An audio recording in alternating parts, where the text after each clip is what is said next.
غامدی صاحب کا اس سلسلے میں قرآنیات کے حساب میں جو دوسرا نظریہ ہے وہ ہے قرآن کریم کے ناموں میں ایک نام کا وہ اضافہ کرتے ہیں۔ اب ذرا اس نظریے کی عبارت دیکھنا اور پھر اس نظریے کے ظاہر کو دیکھنا اور پھر اس کے اندر کے حالات کو دیکھنا۔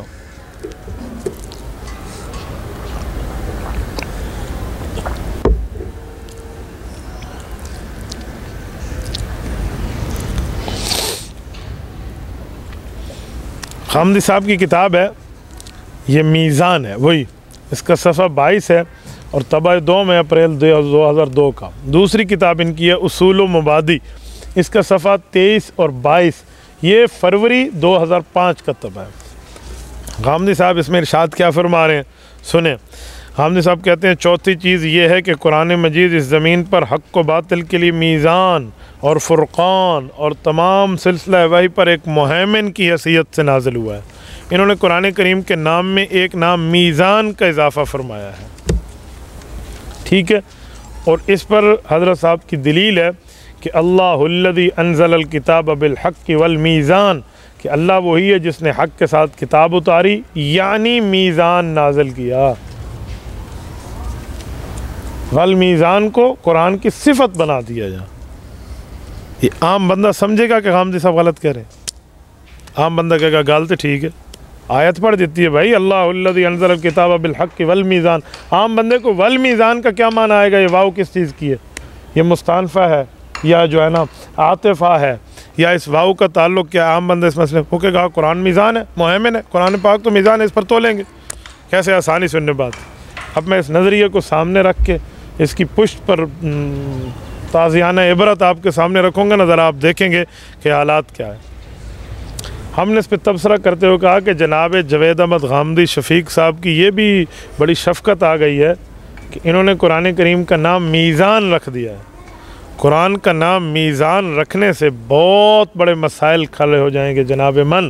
اب میں آپ پر 1 2 3 سوالات کرتا ہوں، پھر آپ ذرا سمجھیے۔ ہم نے کہا پہلی بات ہے کہ اس آیت کا ترجمہ یہ ہے کہ اللہ رب العزت نے قرآن کریم بھی نازل کیا اور میزان بھی نازل کیا۔ میزان اور چیز ہے، قرآن اور چیز ہے، ترازو اور ہے، قرآن اور ہے۔ اگر آپ قرآن کو میزان بناتے ہیں کہ قرآن ہی میزان ہے تو قرآن کریم کی کچھ اور آیات اٹھائیے، اس پہ میزان کس کس پچھلے انبیاء کو ملا ہے ذرا اس کو دیکھ لیں، اور جتنے پچھلے انبیاء کو میزان اتارنے کی بات قرآن نے کی ہے تو اس کا کیا مطلب پچھلے انبیاء کو قرآن ملا ہے؟ اگر پچھلے انبیاء کو قرآن ملا ہے تو پھر قرآن کریم کی حیثیت رسول اللہ پہ نزول کی کیا رہ جاتی ہے؟ اور وہی آیات ہم پیش کرتے ہیں۔ یہ عام بندہ تو اس کی پکڑ کر بھی نہیں سکے گا، وہ سمجھے گا جی غلط بڑی بہتر ہے۔ اب دیکھیں، ہم نے کہا جی قرآن کریم کی ایک آیت اور کھولیے، پارہ نمبر 27 کھولیے، سورۃ الحدید کھولیے، آیت نمبر 25 کھولیے۔ رب کریم فرماتے ہیں لَقَدْ أَرْسَلْنَا رُسُلَنَا بِالْبَيِّنَاتِ وَأَنزَلْنَا مَعَهُمُ الْكِتَابَ وَالْمِيزَانَ لِيَقُومَ النَّاسُ بِالْقِسْطِ۔ حقیقت یہ ہے کہ ہم نے اپنے پچھلے پیغمبروں کو کھلی کھلی نشانیاں دے کر بھیجا اور ان کے ساتھ کتاب بھی نازل کی اور ترازو بھی نازل کیا تاکہ لوگ انصاف پر قائم رہیں۔ میرا سوال ہے کہ اگر قرآن ہی میزان ہے جیسے آپ نے ارشاد فرما دیا تو جو پچھلے انبیاء کو رب فرماتے ہیں وَأَنزَلْنَا مَعَهُمُ الْكِتَابَ وَالْمِيزَانَ کہ ہم نے انہیں کتابیں بھی دی ہیں اور میزان بھی دیا ہے، تو کہیں قرآن اتر گیا تھا تورات کے ساتھ، قرآن اتر گیا تھا انجیل کے ساتھ، قرآن نازل ہو گیا تھا زبور کے ساتھ، قرآن نازل ہو گیا تھا صحائف کے ساتھ، صحف ابراہیم و موسیٰ، قرآن اتر گیا تھا، یہ ماننے کے لیے کوئی تیار ہوگا؟ تو تنزیل من رب العالمین کہا جائے گا، انزل علیک الکتاب یہ کہا جائے گا، الحمدللہ الذی انزل علی عبدہ الکتاب ولم یجعل لہ عوجا یہ کہا جائے گا۔ علی عبدہ الکتاب کا معنی تو ختم ہو جائے گا، پھر علی عبدہ رسول اللہ صلی اللہ علیہ وسلم نہیں بنیں گے کہ ان پر قرآن نازل ہوا، وہ تو پچھلے انبیاء کی بات بنے گی۔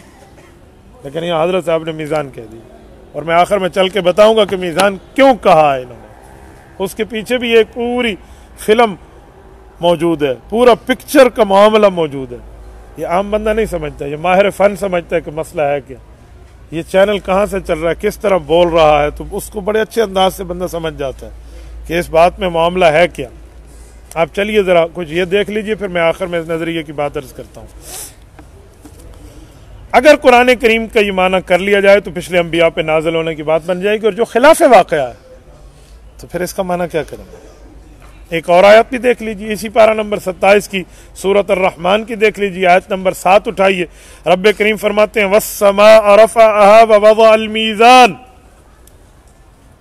وَالسَّمَاءَ رَفَعَهَا وَوَضَعَ الْمِيزَانَ۔ رب کریم نے کیا فرمایا کہ وہی اللہ ہے، اس نے آسمان کو بلند کیا اور ترازو کو قائم اور ترازو کو رکھ دیا۔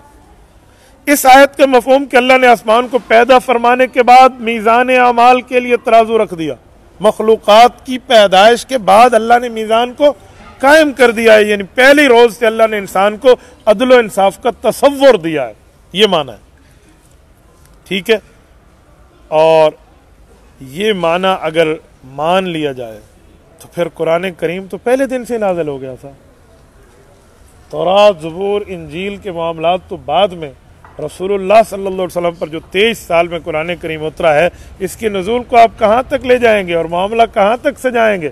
تو اس لیے جناب جاوید احمد غامدی صاحب کا یہ نظریہ بھی غلط ہے، اور یہ نظریہ بھی سراسر یہ نظریات کئی گمراہ کن نظریات کو جنم دے رہا ہے، اس لیے اس نظریات کی بات بھی نہیں چل سکتی، ٹھیک ہے۔ ایک وجہ، دوسری وجہ میں دیتا ہوں کہ علوم قرآن کے ماہرین کی اتنی کتب آج تک موجود ہیں، 1400 سال میں امت محمدیہ کے ماہرین قرآن میں کسی ایک ماہر نے قرآن کریم کے ناموں میں میزان کا نام شامل نہیں کیا۔ جناب جاوید احمد غامدی صاحب، بصد احترام میں آپ سے پوچھ رہا ہوں، کون سی آخر ایسی وجہ آئی ہے کہ جہاں 1400 سال کے ماہرین امت ایک طرف اور آپ تنہ تنہا میں علیحدہ قرآن کریم کا نام میزان تجویز فرما رہے، 6 معنی دارد، کیا وجہ ہے؟ اس موقف پر آپ علیحدہ نظریہ قائم فرما رہے ہیں، کیا امت مسلمہ میں آج تک کسی نے قرآن کریم کا نام میزان رکھا ہے؟ ایک ہے نا ویسے کہہ دیا جب قرآن میزان ہے تو کوئی بات بنتی ہے، لیکن آپ قرآن ہی کو میزان قرار دے دیں پھر تو معاملہ سارا الٹ ہی ہو جائے گا۔ اچھا، قرآن کریم کے بہت سے مشہور نام ہیں جو قرآن کریم کے اندر موجود ہیں، ہمارے اکابر نے اس کو 5 ناموں میں اکٹھا کر کے لکھ دیا۔ آپ شیخ الاسلام مولانا مفتی محمد تقی عثمانی دامت برکاتہم العالیہ کی کتاب علوم قرآن دیکھ لیجئے، دونوں حصے یہ آپ کے پاس ہونی چاہیے، آپ کے پاس علوم قرآن شیخ الاسلام کی کتاب رکھیں، اس میں آپ دیکھیں قرآن کریم کے 5 وہ نام جو قرآن کریم ہی سے ماخوذ ہیں۔ سورۃ البقرہ پارہ نمبر 1 آیت نمبر 2، ذالک الکتاب لا ریب فیہ، یہ قرآن کریم کا نام الکتاب اس آیت سے ثابت ہے۔ سورۃ الحجر پارہ نمبر 14 آیت نمبر 9، انا نحن نزلنا الذکر وانا لہ لحافظون، یہ سورۃ حجر کی آیت نمبر 9 ہے، اس میں قرآن کریم کا نام ذکر ثابت ہے۔ اچھا، تیسرے نمبر پہ قرآن کریم کا نام سورۃ اسراء اٹھائیے، پارہ نمبر 15 اٹھائیے، آیت نمبر 9 اٹھائیے، ان ھذا القرآن یہدی للتی ہی اقوم، یہ جو دیکھیے اس آیت میں قرآن کریم کا نام قرآن کے طور پہ ثابت ہے۔ چوتھے نمبر پہ قرآن کریم کا نام فرقان ہے، پارہ نمبر 18 کھولیے، سورۃ فرقان کھولیے، پہلی آیت اٹھائیے، تبارک الذی نزل الفرقان علی عبدہ لیکون للعالمین نذیرا، اس میں قرآن کریم کو فرقان فرمایا گیا۔ 5ویں نمبر پہ قرآن کریم کا نام سورۃ الحجر 14 نمبر کا پارہ اٹھائیے، آیت نمبر 9 دیکھیے، تنزیل العزیز الرحیم، قرآن کریم کا نام تنزیل ہے۔ تو یہ 5 نام تو قرآن کریم سے ماخوذ ہیں۔ آپ ایک آیت پڑھ دیجئے کہ قرآن کا نام میزان ہے، میں مان لوں گا غامدی صاحب آپ ٹھیک فرما رہے ہیں، آپ کا معاملہ صحیح ہے، آپ کے پاس دلیل ہے، آپ نے ترجمے میں ڈنڈی ماری آیت لکھ کے کہ یہ قرآن کریم میزان ہے، ہم اس ڈنڈی کو بھی سمجھتے ہیں اور ڈنڈے کو بھی سمجھتے ہیں اور اس کی وجہ بھی سمجھتے ہیں کہ کیا وجہ ہے۔ اچھا، ایک فائدہ میں آپ کے سامنے رکھ رہا ہوں، امام ابو المعالی عزیزی بن عبد الملک المعروف شذلہ رحمہ اللہ المتوفى 494 ہجری اپنی کتاب البرہان میں قرآن کریم کے 55 نام ذکر فرماتے ہیں، اور یہ میری بات نہیں ہے، المتوفى 911 ہجری امام عبد الرحمن ابو بکر امام جلال الدین السیوطی رحمہ اللہ کی بات ہے، اور الاتقان فی علوم القرآن میں 9 سابع العشر میں یہ الملک فہد یہ کمپلیکس، یہ اپنا کیا نام ہے جدہ سے جو چھپی ہے، یہ وہاں پر جا کے دیکھ لیں، وہ اس کے 55 نام ذکر فرماتے ہیں۔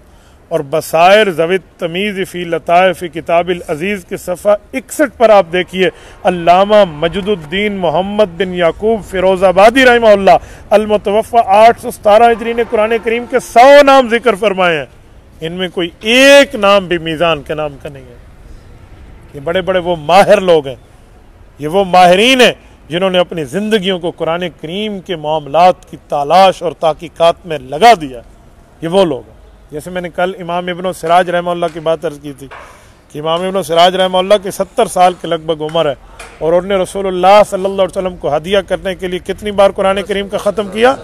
10,000 مرتبہ قرآن کریم کا ختم کر کے رسالت مآب صلی اللہ علیہ وسلم کو بطور ہدیہ، بطور تحفہ، بطور گفٹ حضور پاک کو پیش کیا۔ یہ ہیں بزرگ، یہ ہیں بڑے، ان بزرگوں نے اپنی زندگیاں کھپائی ہیں۔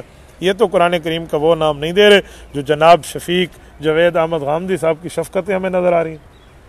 ہمارے بندے غامدی صاحب کو کوئی سنتے تو انہیں پتہ ہی نہیں ہوتا بھی ان کا اصلی نام کیا۔ ایسے ذاکر نائک کو سننے والوں کو بھی نہیں پتہ کہ ذاکر نائک کا اصلی نام کیا ہے۔ ایک ہمارا ذاکر نائک کا بڑا محبوب اس کو رکھنے والا ہے، اس پروفیسر کو اس کے اسٹوڈنٹ میرے پاس ایک دن ملاقات کے لیے لائے، بلکہ ہم ایک محلے میں تھے تو انہوں نے کہا جی ان سے ملاقات کر لیں۔ ہاں ملاقات ہو گئی تو انہوں نے مجھے کہا کہ مفتی صاحب آپ بہت اچھی گفتگو فرماتے ہیں، میں نے آپ کی گفتگویں سنی ہیں، میرے گھر میں آپ کی باتیں سنی جاتی ہیں، لیکن آپ ایک کام چھوڑ دینا۔ میں نے کہا جی ارشاد۔ ذاکر نائک صاحب کے خلاف آپ بولتے ہیں، ان کے ہاتھ پہ تو بڑے بڑے لوگ مسلمان ہوئے ہیں۔ میں نے کہا میں اس لیے تو نہیں بولتا کہ ان کے ہاتھ پہ بڑے بڑے لوگ مسلمان ہوئے ہیں، ذاکر نائک صاحب ہو سکتے ہیں انہیں مسلمان کیے ہوں، وہ تورات زبور انجیل پر مہارت رکھتے ہوں، وید رگ وید گرنتھ پوتھی اس پر وہ مہارت رکھتے ہوں، لیکن قرآن و سنت اور امت کے اجماع پر اور شریعت اسلامیہ کے دلائل پر وہ عالم دین نہیں ہے، وہ مفتی نہیں ہے، وہ محدث و مفسر نہیں ہیں۔ انہوں نے علوم قرآن کسی محدث سے حاصل نہیں کیے، کسی مفسر سے نہیں کیے، وہ عالم دین نہیں ہے، اس لیے دینی معاملات میں فتویٰ دیں گے تو علماء حق اس کی پکڑ کریں گے۔ میں نے کہا یہ بات آپ کیسے ارشاد فرما رہے ہیں؟ یہ اس طرح نہیں ہو سکتا۔ آپ کہتے ہیں ایک بندے کو علمی طور پہ تجربہ ہو جائے ہندوؤں سے بحث کر کر کے تو وہ مسلمانوں کا مفتی بھی بن جائے گا، عیسائیوں سے بات کر کر کے ایک بندہ آگے بڑھ جائے تو اس کا کیا معنی؟ وہ ہمارا محدث بھی ہو جائے گا۔ میں نے کہا ماننا ہے تو ہندوؤں کے خلاف کیا بات کرنی ہے ان سے پوچھ لیں، کرسچینٹی کا معاملہ کیا وہ آپ کو بتا دیں گے، جیوز کا سلسلہ کیا ہے وہ بتا دیں گے، لیکن جو باتیں آپ ارشاد فرما رہے ہیں وہ ایک عالم دین ایک مفتی کا کام ہے، وہ ان کا کام نہیں ہے۔ کہتے ہیں آپ بتا سکتے ہیں انہوں نے علم دین میں کیا غلطی کی ہے؟ مجھے ہنسی آنے لگی کہ اس بندے کو اتنا بھی نہیں پتا ان کے بیانات سننے والے۔ آپ ذاکر نائک کی پوری زندگی کی تحریرات اٹھائیں، بیانات اٹھائیں، گفتگویں اٹھائیں، جو مولوی ذاکر نائک کے مداحین بنے ہوئے، میں انہیں کہتا ہوں جرت کرو تم ذاکر نائک کے وکیل بن کے اس کا ایک بیان مجھے دکھاؤ۔ اگر ذاکر نائک کے جملہ کہہ دے کہ یہ بات حضرت ابو بکر نے فتویٰ دیا، یا حضرت عمر نے دیا، حضرت عثمان نے دیا، حضرت علی نے دیا، یہ صحابہ کا فتویٰ میں بیان کر رہا ہوں، وہ یوں کہہ دے، میں تمہارے ہاتھ چومنے کے لیے تیار ہو جاؤں۔ وہ صحابہ کے فتوے کو قابل حجت نہیں مانتا، وہ صحابہ کے فتوے کو قابل استدلال نہیں مانتا، صحابہ کے فتوے کو قابل استشہاد نہیں مانتا، صحابہ کے فتاویٰ کو قابل عمل نہیں مانتا، اور آپ اس کی تعریفوں میں لگے ہوئے۔ تو مجھے حیرانگی ہوئی کہ جس بندے کا علمی جو ہے نا کیا کہتے ہیں حدود اربع یہ ہے، 6-4 کا اس کا علمی حدود اربع ہے، ٹھیک ہے نا، تو آگے وہ بندہ کیا بات کرے گا؟ تو میں نے کہا آپ کو نہیں پتا کیا غلطیاں ان کی؟ نہیں۔ پھر میں نے ترتیب بدلی، میں نے کہا سادہ آدمی ہے کیا اس پہ چڑھائی کرنی ہے؟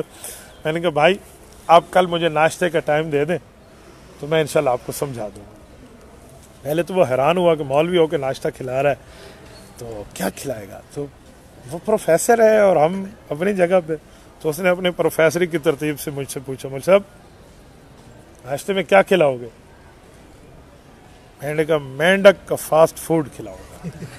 مینڈک پشتو میں کیا کہتے ہیں؟ چنجخے، عربی میں کیا کہتے ہیں؟ زفدہ، ٹھیک ہے، یہ مینڈک جی ڈیڈ، ہاں۔ تو کہتے ہیں یہ کیوں، کیسی بات کر رہے ہیں؟ میں نے کہا ذاکر نائک صاحب اپنے فلاں لیکچر میں کہتے ہیں کہ یہ مینڈک حلال ہے، تو آپ اس کو پیار کرنے والے ہیں ذاکر نائک صاحب کو، آپ کے لیڈر کی پسندیدہ چیز آپ کو کھلاؤں گا، آپ کھا لیں۔ ہمارے اکابر کی پسندیدہ چیز ہمیں ملے ہم نہیں کھائیں گے؟ بولیے۔ میں بیت اللہ شریف میں تھا، حضرت انجینئر مولانا عبد المنان دامت برکاتہم العالیہ جمعیت علماء اسلام مکہ مکرمہ کے امیر ہیں، ان کے داماد ہیں بھائی نوید صاحب، ہمارے ڈیرہ اسماعیل خان سے ہیں، تو انہوں نے مجھے کہا کہ آپ چلیے میں آپ کو سسر صاحب سے ملاتا ہوں، ناموں بھی ہیں میرے اور ماشاءاللہ ان کا ایک علمی نام بھی ہے اور سلسلہ تصوف میں بھی۔ میں نے کہا جی ٹھیک ہے۔ اس وقت میں طواف کر چکا تھا، ابھی سائی رہتی تھی، میں احرام میں تھا، ملاقات ہو گئی حضرت سے، وہاں ایک تفصیلی بات ہوئی ہے، ایک لمبی بات ہے، لیکن میں ایک بات آپ کو سمجھاتا ہوں۔ میں نے ان سے پوچھا کہ آپ یہ حتیم کے سامنے کیوں بیٹھے ہیں؟ یہ پتہ نہیں، انہوں نے مجھے بتایا کہ مجھ سے پوچھو میں حتیم کے سامنے ہر وقت کیوں بیٹھا ہوتا ہوں۔ حتیم سمجھتے ہیں نا، بیت اللہ کا دو حصہ ہے، مسقف غیر مسقف، چھت والا غیر چھت والا۔ چھت والا حصہ بیت اللہ کا حصہ، غیر چھت والا حصہ بھی بیت اللہ کا حصہ، لیکن اس پر حتیم چھوٹی سی دیوار، یہ کم از کم اتنی قد آدم جتنی دیوار ہے، یہ لگا دی گئی ہے، یہ بیت اللہ کا حصہ ہے۔ جو حتیم میں جو جا کر نفل پڑے اس نے کعبۃ اللہ کے اندر جا کر نفل پڑھا، اور رب کریم نے یقین مانے، اللہ کا بڑا کرم، بڑا احسان ہے، کئی بار یہ سعادت عطا فرمائی ہے کہ میں نے حتیم میں جا کر نوافل پڑھے ہیں، دعائیں بھی، میں فیملی کے ساتھ گیا ہوں، بچوں کے ساتھ جانا ہوا تو رب کریم وہاں لے کر گیا ہے۔ اللہ تعالی ہم سب کو جانے کی توفیق عطا فرمائے، اللہ قبول اور مقبول اور عافیت کا، اللہ ہمیں اپنی فیملیز کے ساتھ جانے کی توفیق عطا فرمائے۔ اپنی فیملی اور گھر والے اور ماں باپ کے ساتھ جانے کے ایک اور ہی مزہ ہے۔ وہ جو حتیم کے ساتھ، ان نے پھر اچھی بات ارشاد فرمانے لگے کہ ہم نے جو تحقیق کی ہے نا، کہ صحابہ کرام کے شاگرد سید الفقہاء والمحدثین امام اعظم ابو حنیفہ نعمان بن ثابت رحمہ اللہ جب تشریف لاتے تھے تو وہ بھی حتیم کے سامنے تشریف فرما ہوتے۔